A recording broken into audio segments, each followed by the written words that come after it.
This is your host, Thomas O'Neill, back with the Voynich Manuscript. Today, this is about Wilfred Voynich, Michael Voynich, Wilfred Voynich, the forger of the the MS-408, the Voynich Manuscript, the forger, the fake, the fraud. From 1912, when he released the MS-408, but not completely. Upon his death, Ethel Voynich, she eventually sold it to Ros, who then gave up trying to sell the document and donated it to the Yale Beinecke Library.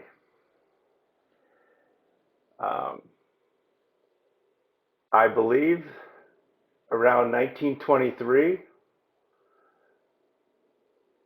could be the last date with the Ros2 Map that Michael Voynich edited the MS-408, the Voynich document, under his name. And I have 8 evidentiary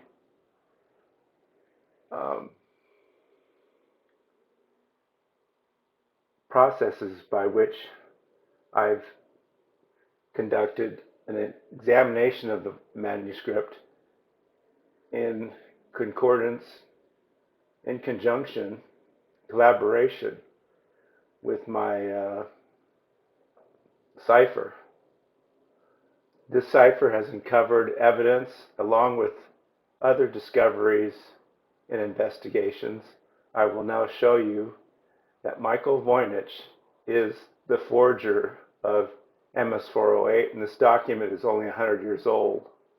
I've always thought in the back of my mind that this document kind of looked fresh. I've thought that. And some of the flowers in it I thought were a little odd. The plants are odd, and it looked like it's been done in haste. Many people have thought this. I'm going to say 9 evidentiary examples. There are oddities in this manuscript that don't comply with, other than the carbon dating, don't comply with the 1400s or the early 15th century. There's the aqua vita symbol in the rosettes in the bottom left-hand corner. That is 17th century. There is the signatures. I will now show you this. Not this one. This.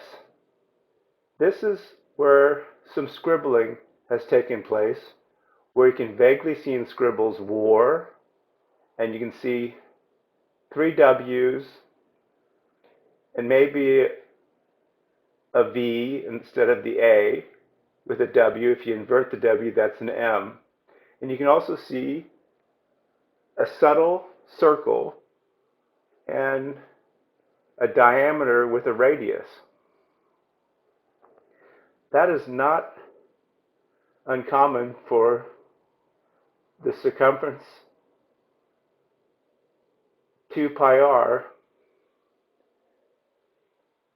a circumference formula for to find the circumference of a circle, 2 pi r. And that wasn't known until the 17th century. Moving on, we shall now take this signature here. That's in the, I call this the signature file of the Voynich Manuscript, folio 86V3. We will go into my cipher, and here it is, MIV Novum. The supernovum of 1006 is what I found with the cipher, but this is a later find. M would be Michael, I would be for initials, and V would be for Voynich. And Novum is the 11th century, which he centered the star charts around for the document MS408.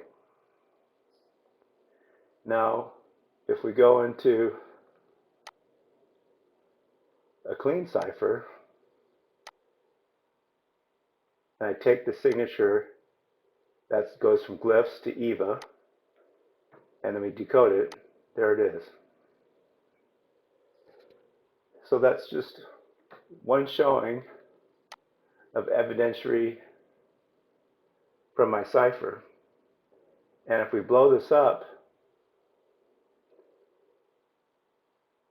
we go to folio 86 in Jason Davies, somewhere down here in 14. I'll blow this up for you. You can see what looks like somewhat of a W right here, a W and a W over here, and this could be a V or an A or an M. And here's 3, and here's 2. There's a circle. Now, what that turns out to be, and what I found was, using his formula and my cipher, on 4/30/1006, April 30th, at 4:01 time, the hour 4:01, I found pi, HO equals pi, or EVA, the word 2, TO, just below on folio 69R. There's a little S for pointing to the south, and the word pi is there. And I think there's a symbol south next to it, if I'm not mistaken. But anyway, pi was until around to the 17th century. And the dove is there if you go on Stellarium for that date. But Michael Voynich is here in his signature. Let's go to some other evidence.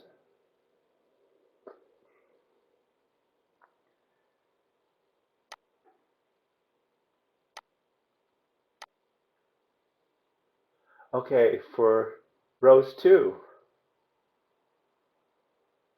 Bess is a Latin word for 2/3.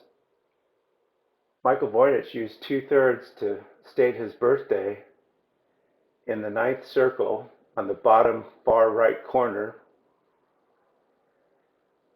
using meteorological definition of fall. He calculated fall from October 8th, which is 40% of the transition from September to November 30th. September 1 is meteorological fall. So he calculated 41% is October 8th, but on 2/3 of fall lands on October 31st. So he used the Latin word bess in the sardum, which is the EVA word. If you take that word and you go into my cipher, paste it in, you get the word bess, oyo, octo, eq. Bess, you take that word, that is the Latin word for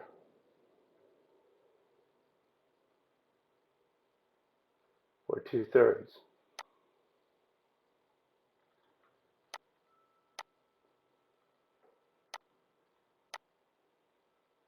2/3.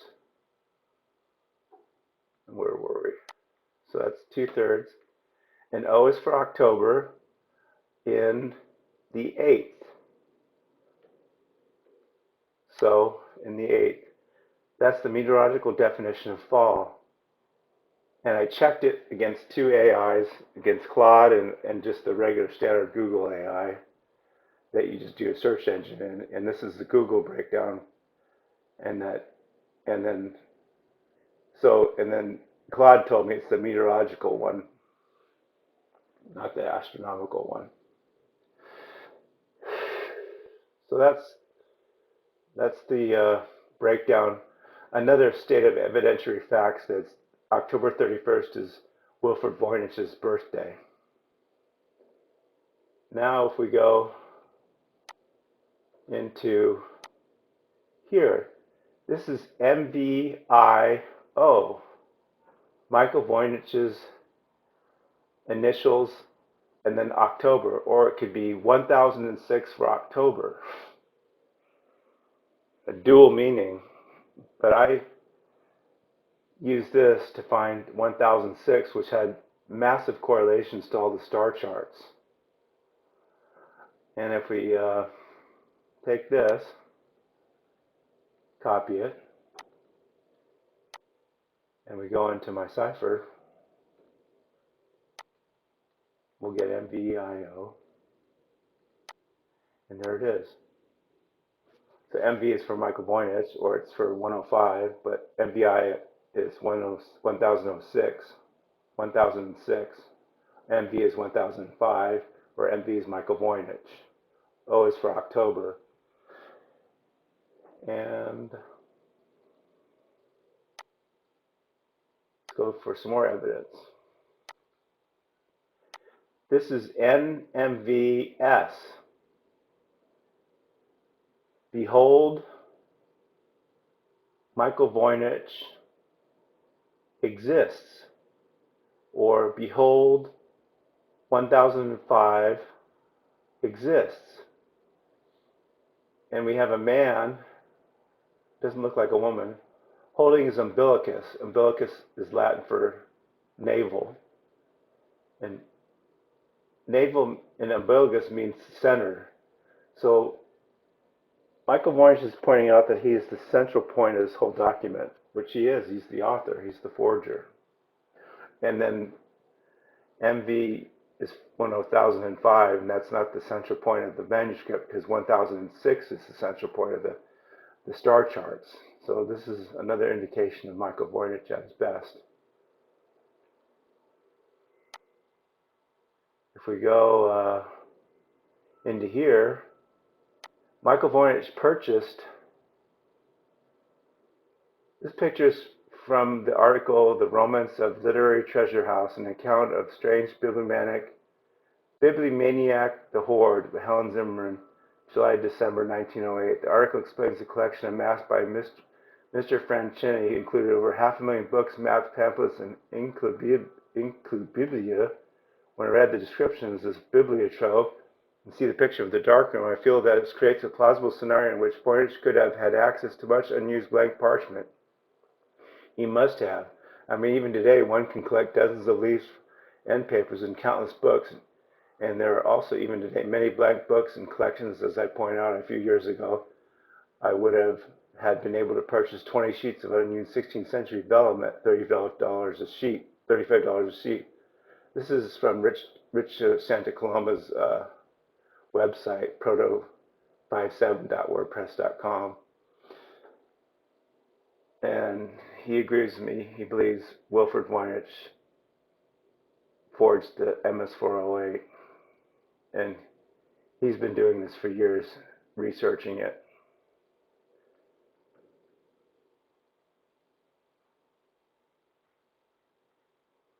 There's the picture of the, I'll blow that up for you.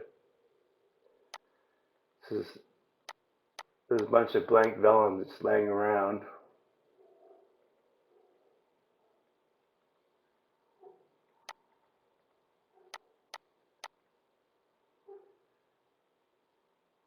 It was also interesting that, seeming offhand comment, Voynich could get a hold of unused vellum. I would really love to know where that claim comes from, because I have been very interested in unused vellum kicking around, be it from 1530, 1610, or 1909. Bearing that in mind, let's take a look. Photograph of 1908 room bookshop Wilfred had recently purchased. Yes. And so let's go to another article on Richard Santa Coloma's site. This book is entirely in vellum. It was first created in 1523. It was then used for entries continuously until 300 years later, the last entry being 1839, but it was not finished. The book remains for sale today with 44 blank leaves comprising of 88 blank pages, measuring 11 1/4 by 8¼ So again, if you have the money and the knowledge of historical inks, your summer hobby could be to make an 88-page Voynich rival. And when Arizona got its hands on this sliver or two, it would reliably date to 1523. The second volume, an odd little manuscript bound in metal binding, which was probably produced in late 15th century, contains 150 vellum leaves, which all but are 3 are blank. The page size is 3 7/8 inches by 2 7/8 inches. The text is only 3 odd leaves of the Book of Hours.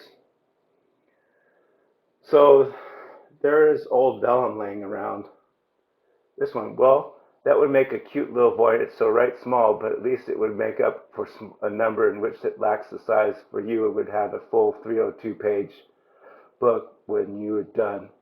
And there would be some head scratching among manuscript scholars after Arizona got through with it. If you mixed your inks well, it's not brass containers either, for it would apparently date from 1450 to 1500.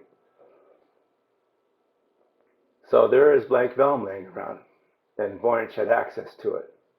And he did do it, or I wouldn't find this much evidence. Okay, moving onward.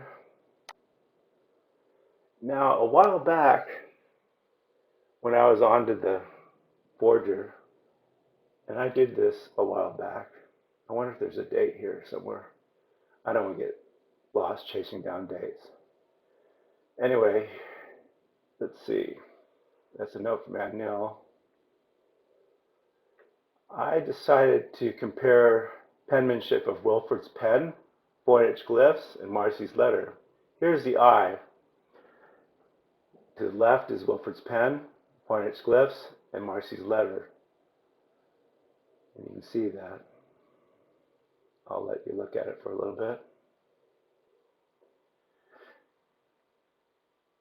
I found some real oddities in Marcy's letter.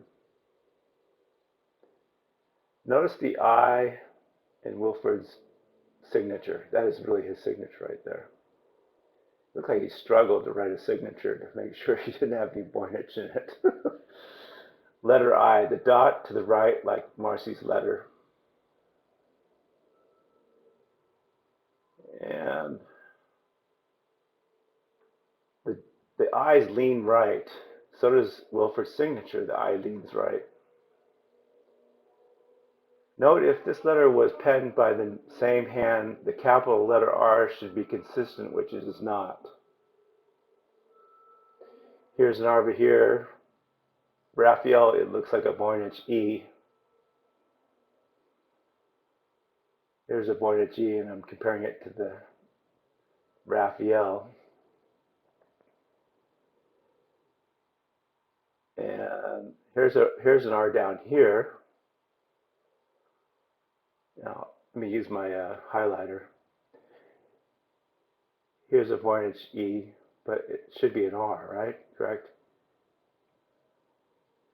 And I'll show you, there's the R, and here's the R. They're not consistent. Here's another R over here, a little different. Voynich letter M.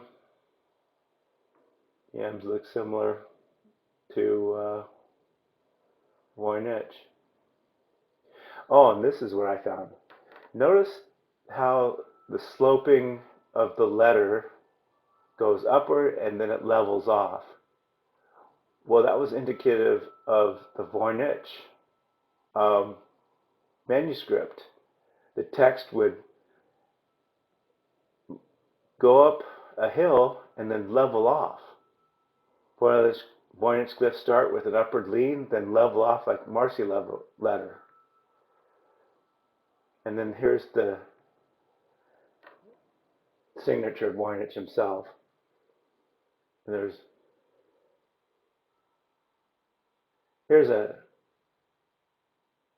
the Y glyph, the number 9, I call it.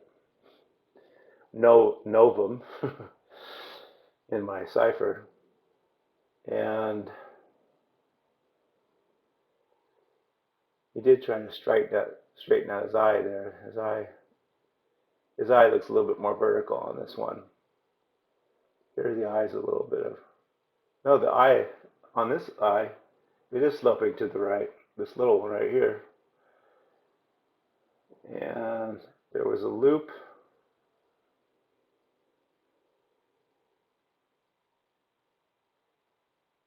Oh yeah, he put a loop on his V here. And notice the P and the Voynich glyph. I don't know what glyph that is. I can't offhand. Notice the loops. So there you go. And there's the cipher. That's just pulled from this right here. This is what my cipher I pulled at.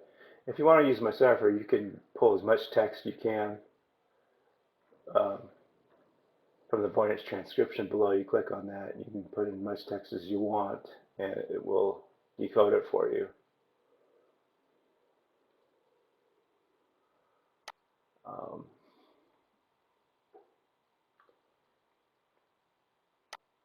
Moving down here, Wilfred Voynich. There's the pi radius. There's the circumference formula, 2 pi r, folio A6V3.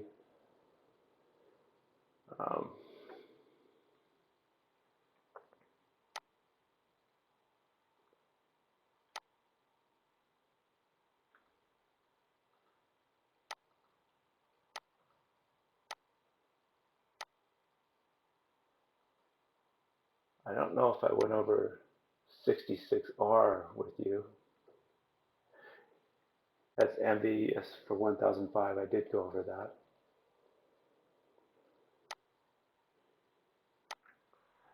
Okay, I think this concludes the video for the forging of the document MS408.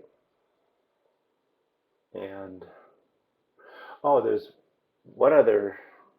one other thing I should show you, and it's in here. This was definitely not around until 1923. The second column over, starting from the top center circle of Ros2, the Voynich Manuscript, is about right before birth. There are 24 markers accurately indicating 24 chromosomes for a human at the time of MS408. This image shows the opening of the vagina and arrow as labeled for 12 for chromosome pointing down for birth canal position next circle. This is novum octo uli q. Octo can be n.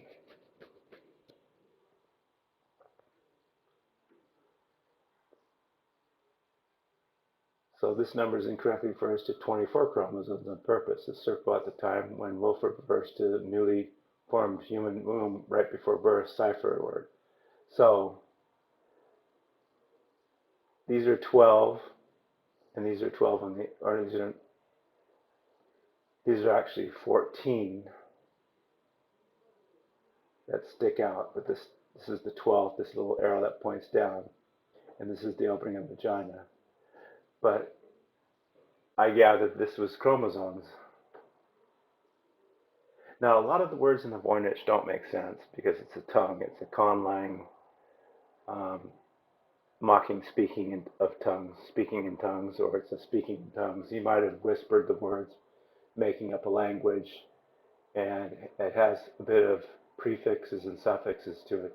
So there is a little bit of construction going on, not to mention there's word puzzles, and there's some rare Latin words in the language. So there, he did incorporate Zipf's law into it. There's low entropy in this, so it's not an actual language.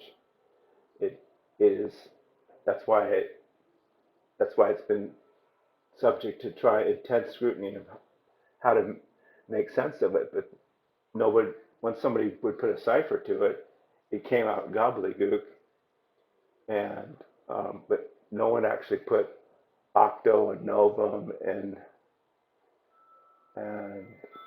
quattro, the numbers to the Latin numbers to the actual numbers in the Voynich. and then stuck with the Latin cipher, even though it didn't make much sense. But they're word puzzles. And so if someone did come out with that, and maybe they didn't hit the right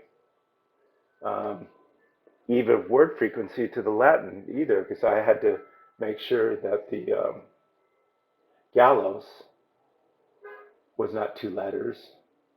And so it was a bit of luck that I found this, and still I was also organizing and scrutinizing what I was doing with the cipher. And so in 1923, make sure this is still going.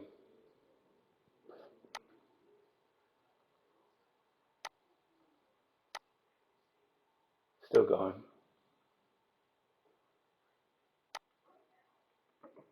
So in 1923, let's look for 1923.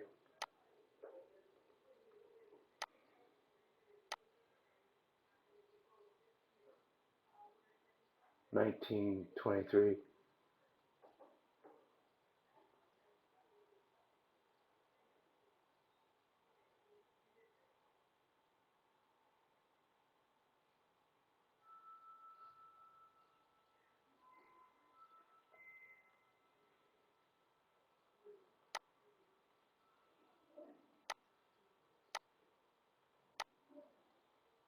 So in 1923, American zoologist Theophilus Painter published a landmark paper erroneously stating that humans had 48 chromosomes, 24 pairs. 24 pairs. Despite being incorrect, the true number is 46. This figure was widely accepted for 33 years until corrected. So I've been saying chromosomes. It's actually pairs. So within this picture are 24 pairs.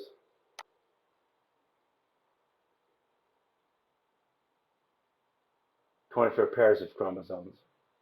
I'm a little too quick on the trigger sometimes.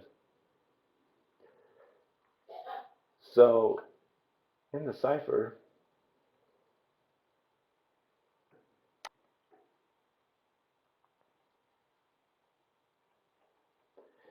anyway, this concludes the video for today. Thank you for watching. And this can influence your mind about a document being forged. However, with so many factors of this being from the later century, like the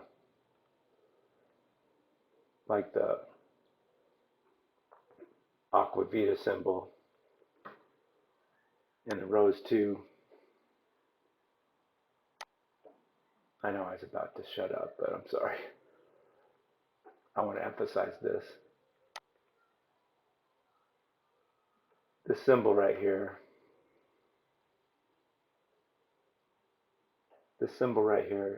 aqua vita, the elixir water of life, was a 17th century, 16th century symbol. And this document was carbon dated to the 1400s, early 15th century. There are oddities in this document.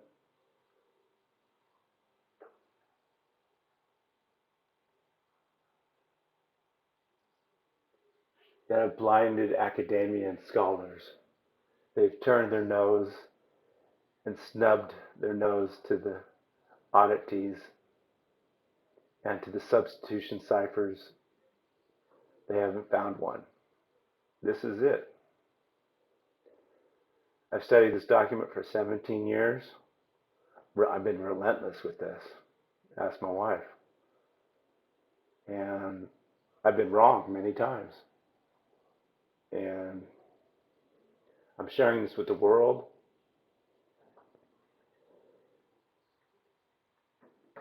I'm going to blow this up just a little bit.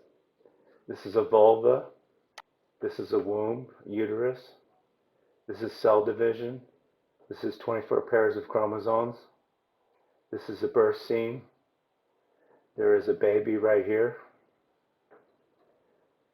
for conception and for birth. It's looking into the middle. Then moving on, the baby is born into wintertime. These are the 4 seasons of life. The child is 3 years old. Here's the cold symbol of the cold winter time. 3 years old. 8 for B for before August, for the 8th of August. Moving on. Say for spring. Flower, it blooms. Cerinthia flower blooms in spring. Summer, the galls invade at high summertime.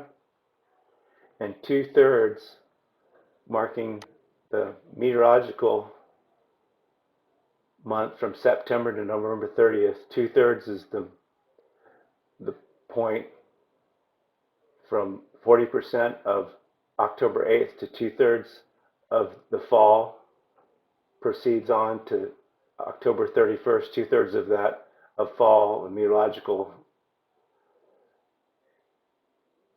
of fall is October 31st, Wilfred Voynich's birthday. This is fall. This is winter. This is summer. This is spring. And this is the city of Caesarea, Numidia. But I don't know why he named it that. I don't know if it has I don't know if Caesarea has these V-shaped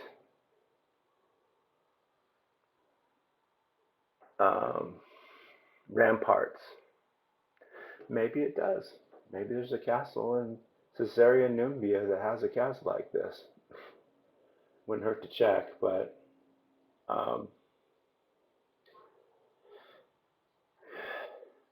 IE, well, if we go to IE, there's IE in the cipher for...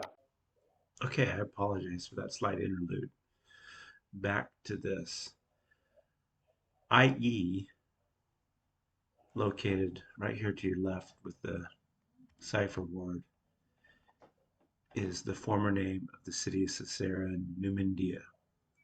Well, I went online and checked some references, and the castle is not located in Caesarea Numidia. It's 56 miles to the slight north, but mostly east. So going here, this is where Numidia is, and here's the north, and there's Churchill. So it's called the Kasbah of Algiers. And I went to check, and here it is. Here's the tower, and there's more pictures, don't worry. The Casbah of Algiers has its origin in Phoenician period. Settlements were established in strategic area over time. The city was conquered, occupied various civilizations, Roman, Byzantines, Arabs. 7th century, each of the groups with their marked structure and culture of Casbah, as happened many other.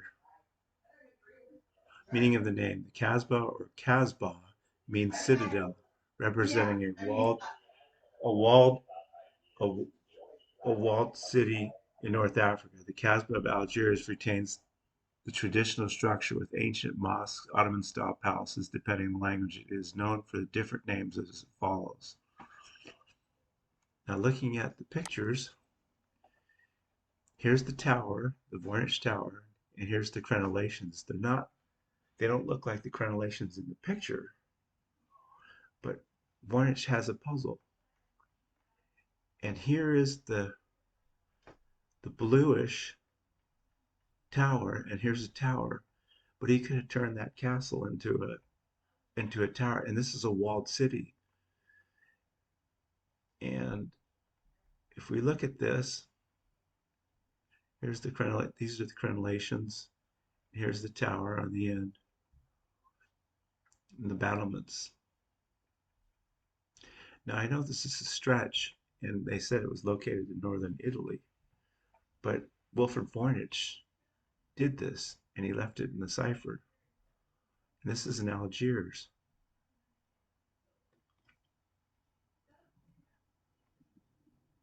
So I've got another image of it far away.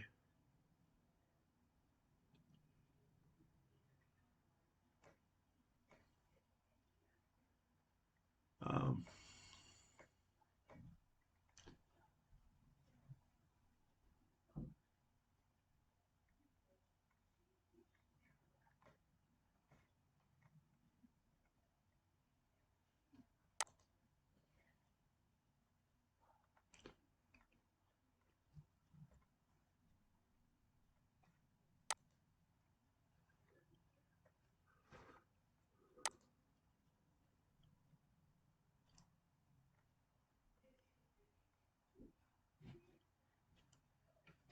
Here's another image.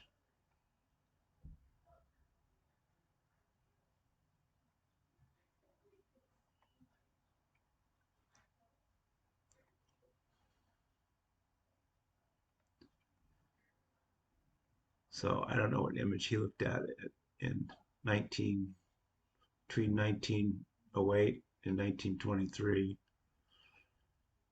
but I'm thinking this could have been the Voynich Castle. If we look at the Voynich Castle, there's lots of walls, and there's this tower here with the blue.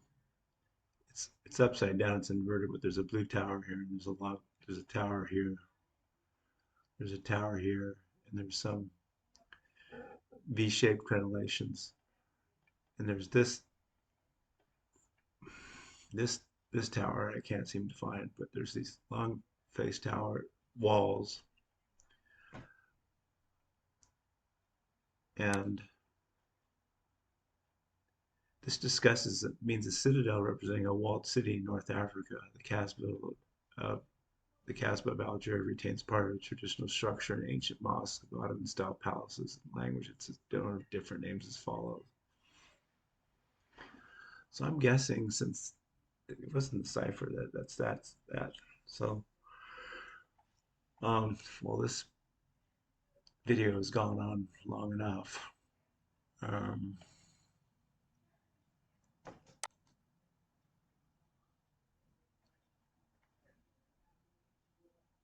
Here's another image of it. There's this tower, there's that. Different angles you could look at it.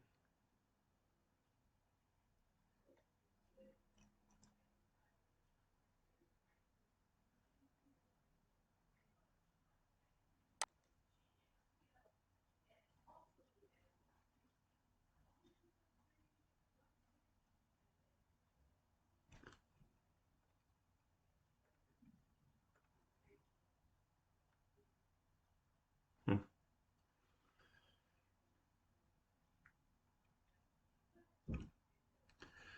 So that was all from Ros2 and the cipher and the forging of the document Wilfred Voynich. This is basically about the forging of the document. So I will let go and conclude this video. Thank you for watching.